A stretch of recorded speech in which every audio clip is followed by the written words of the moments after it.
ನಮಸ್ಕಾರ ಸ್ನೇಹಿತರೆ, ಇವತ್ತು ಬೆಟ್ಟದ ನೆಲ್ಲಿಕಾಯಿ ಇನ್ನೊಂದು ರೆಸಿಪಿ ಹೇಳ್ಕೊಡ್ತೀನಿ. ನಮ್ಮ ವಿಡಿಯೋಕ್ಕೆ ಮೊದಲನೇದಾಗಿ ಸ್ವಾಗತ. ಇದು ಮಾರ್ಕೆಟಿಂದ ತಂದಿರುವಂಥ ಬೆಟ್ಟದ ನೆಲ್ಲಿಕಾಯಿ ಹೈಬ್ರಿಡ್, ಸ್ವಲ್ಪ ಸೈಜ್ ದೊಡ್ಡ ಇದೆ. ಇದನ್ನು ಒಂದು 5 ನಿಮಿಷ ಬೇಯಿಸಬೇಕು. ಬೇಯಿಸಿದ ನಂತರ ಇದರಲ್ಲಿ ಒಳಗಡೆ ಇರೋಂಥ ಬೀಜ ತೆಗಿಬೇಕು. ಈ ನೆಲ್ಲಿಕಾಯಲ್ಲಿ ವಿಟಮಿನ್ ಸಿ ಇರುತ್ತೆ ಮತ್ತು ಇದು ನಿಮ್ಮ ಪಿತ್ತವನ್ನು ನಿವಾರಣೆ ಮಾಡುತ್ತೆ.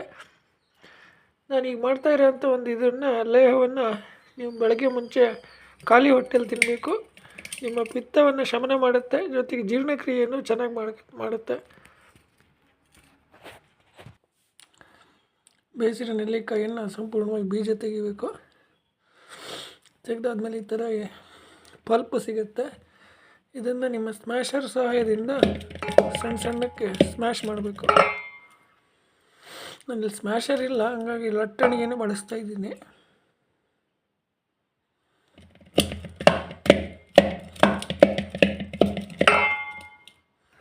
ಆ ಥರ ಚಿಕ್ಕ ಚಿಕ್ಕ ತುಣುಕುಗಳಾಗಬೇಕು. ನುಣ್ಣಗೆ ಮಿಕ್ಸಿ ಜಾರಲ್ಲಿ ಬೀಸಿದ್ರೂ ಓಕೆ, ರುಬ್ಬಕಲ್ಲಲ್ಲಿ ಬೀಸಿದ್ರೂ ಓಕೆ.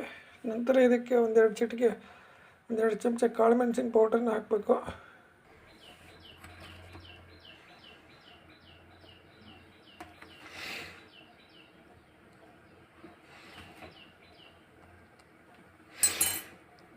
ಆಮೇಲೆ ಒಂದು ಚಮಚದಷ್ಟು ಜೀರಿಗೆ ಕಾಳು ಪುಡಿ ಮಾಡಿದರೆ ಆದರೆ ಅಡ್ಡಿಲ್ಲ, ಪುಡಿ ಆಗಿಲ್ಲ ಅಂದರೆ ಇಡೀ ಜೀರಿಗೆ ಹಾಕಿದರೂ ನಡೀತದೆ.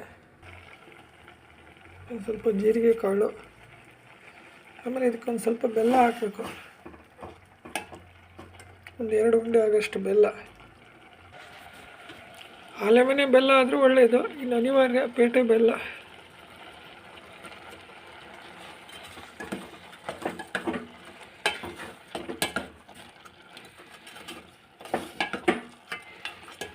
ಆಮೇಲೆ ಒಂದು 2 ಹಾಳು ಉಪ್ಪನ್ನು ಹಾಕಬೇಕು. ಅದು ಗೋಕರ್ಣ ಉಪ್ಪು ಆದರೆ ಭಾಳ ಒಳ್ಳೆಯದು. ನಮ್ಮ ಕರ್ನಾಟಕ ರೈತರ ಹೆಮ್ಮೆಯ ಉತ್ಪಾದನೆ ಗೋಕರ್ಣ ಉಪ್ಪು, ಕೆಂಪು ಉಪ್ಪು, ಆರೋಗ್ಯಕ್ಕೆ ತುಂಬ ಒಳ್ಳೆಯದು, ಬಿಳಿ ಉಪ್ಪಲ್ಲ. 2 ಕಾಳು ಉಪ್ಪು ಹಾಕಿದ್ಮೇಲೆ ಸ್ವಲ್ಪ ಸೊಂಪಿನ ಕಾಳು.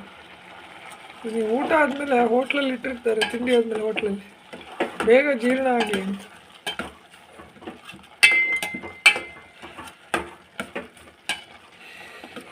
ಇದನ್ನು ಕುದಿಸ್ಬೇಕು.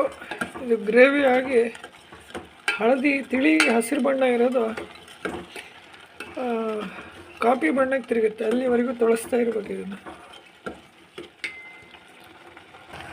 ಹಾಗೆ ಇದಕ್ಕೆ 1 ಚಮಚ ತುಪ್ಪ ಹಾಕಬೇಕು.